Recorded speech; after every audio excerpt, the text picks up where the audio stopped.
Assalamualaikum warahmatullahi wabarakatuh. Perkenalkan saya Viva Astarini, koas angkatan 30. Hari ini akan mempresentasikan jurnal reading dental radiologi saya yang berjudul Kompon Odontoma pada Anterior Mandibula, sebuah laporan kasus. Kasus pada jurnal ini, kompon odontoma terjadi pada seorang anak perempuan berusia 9 tahun. Kompon odontoma sering terjadi pada dekade kedua kehidupan dengan rata-rata usia 20 tahun dan sering terjadi pada laki-laki dibandingkan dengan perempuan. Sedangkan pada kasus ini terjadi pada anak perempuan usia 9 tahun yang jarang terjadi. Pada kasus ini, pasien tidak memiliki keluhan rasa sakit dan hanya datang untuk pemeriksaan rutin. Kompon odontoma biasanya asimptomatik, tetapi juga dapat terjadi pembengkakan. Sedangkan pada kasus ini tidak terjadi pembengkakan, kemungkinan dikarenakan ukuran lesi yang kecil. Pada kasus ini juga tidak dijelaskan tentang pemeriksaan ekstraoral, tetapi biasanya kompon odontoma yang berukuran besar atau lebih dari 6 cm dapat menyebabkan adanya asimetri wajah. Pemeriksaan intraoral pada kasus ini menunjukkan gigi bercampur tanpa adanya karies, prolong retention gigi 72 dan gigi 32 yang tidak erupsi.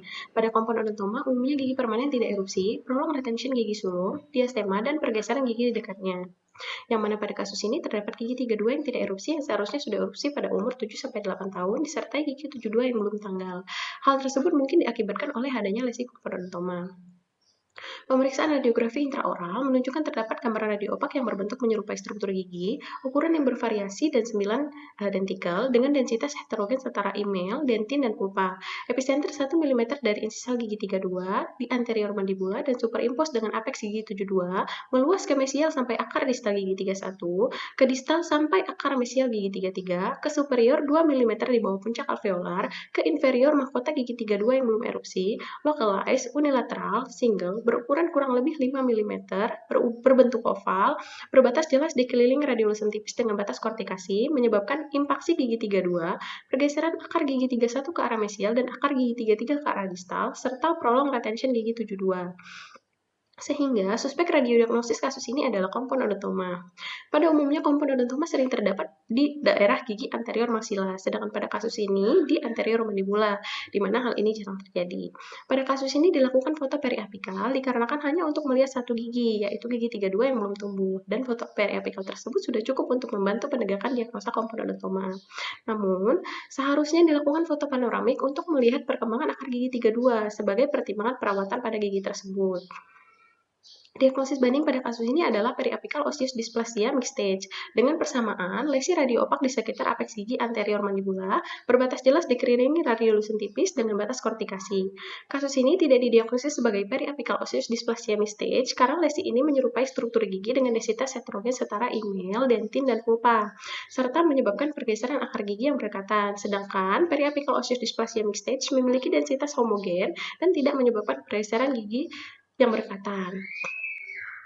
Perawatan pada kasus ini diawali dengan pemeriksaan praoperasi berupa pemeriksaan darah rutin dan evaluasi pra-anestesi. Selanjutnya dilakukan bedah enukleasi dan kuretase. Kompon odontoma disertai dengan ekstraksi gigi 72 dengan menggunakan anestesi umum.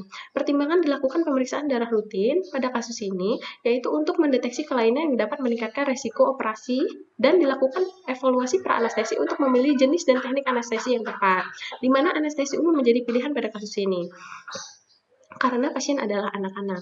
Pada kasus ini dilakukan enukleasi atau pengangkatan lesi secara keseluruhan tanpa ruptur karena lesi memiliki ukuran yang kecil dan berbatas jelas serta dilakukan kuretase atau pembuangan 1-2 mm jaringan di sekitar pinggiran lesi dikarenakan lesi yang dekat dengan mahkota gigi 32 yang impaksi serta akar gigi 31 dan 33 sehingga dapat mengurangi kemungkinan rekurensi lesi. Gigi 32 dipertahankan karena struktur mahkota baik serta lesi tidak menyebabkan kelainan pada gigi, tetapi perlu dilakukan foto rongsen panoramik untuk melihat foramen apikal pada gigi 32 apakah sudah menyempit atau masih lebar, sehingga dapat menentukan apakah gigi tersebut bisa erupsi dengan normal atau membutuhkan perawatan traksi ortodontik. Pemeriksaan histopatologis pada kasus ini dilakukan setelah tindakan pembedahan, tetapi hasil pemeriksaan histopatologisnya tidak dijelaskan. Pada umumnya, hasil pemeriksaan histopatologis dari kompon odontoma ditemukan struktur enamel atau enamel matrix, dentin, jaringan pulpa dan sementum, serta ditemukan juga kelompok gosel. Diagnosis pada kasus ini adalah kompon odontoma. Kontrol pasca pembedahan tidak dijelaskan pada kasus ini. Kontrol sebaiknya dilakukan pada 3-6 bulan setelah pembedahan dengan pemeriksaan radiografi. Untuk melihat penyembuhan tulang, dilihat dari adanya gambaran trabekula yang telah normal dan observasi perkembangan akar gigi 32. Kontrol selanjutnya sebaiknya dilakukan secara berkala pada 1-10 tahun, sampai dengan gigi pengganti erupsi, atau bila terdapat gejala untuk melihat rekurensi lesi walau hal tersebut jarang terjadi.